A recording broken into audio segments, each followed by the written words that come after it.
අපේ විද්‍යාව ගණිතය එක්ක හැම වෙලේම ගැටෙන ඒ සමගම ජීවත් වෙන අය. ඉතින් එතනදී විද්‍යාව සහ සාහිත්‍යය කියන මේ දෙක මැද අපි විද්‍යා ප්‍රබන්ධය කොහොමද තියන්නේ? මම ඔබට කිව්වා විද්‍යාව කියන ක්‍රීඩා පිටියේ මැද අපි දන්නවා. අපි මේකේ සීමාව දන්නේ නැහැ. අපි මේ සීමාවට ගියාට පස්සේ මේ සීමාවේ තියෙන වාස්තවිකත්වයේ බොඳ යලා යන පටන් ගන්නවා. අන්න එතනින් අපිට ප්‍රබන්ධයට පාරක් කරනවා. අන්න එතනින් අපිට මානසිකත්වයට පාරක් කරනවා. අන්න එතනින් විද්‍යාවේ කාර්යභාරය කුමක් වේ යුතුද? විද්‍යාවේ දිශාව කුමක් වේ යුතුද? විශේෂයෙන් විද්‍යාවේ දිශාව තීරණය කරන්න ප්‍රබන්ධ සහ විද්‍යාව සමාජගත වන සියලු ආකාර ඒ දිශාව දේශපාලනිකයි.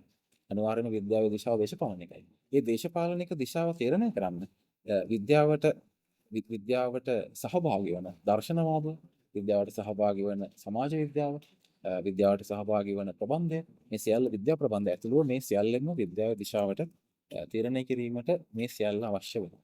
ඒක රටක් වෙන්න පුළුවනි, ලෝකයක් වෙන්න පුළුවනි. ඒ විද්‍යාවේ දිශාව දේශපාලනිකව තීරණය කරන්න මේ සාධකත්වය අවශ්‍යයි.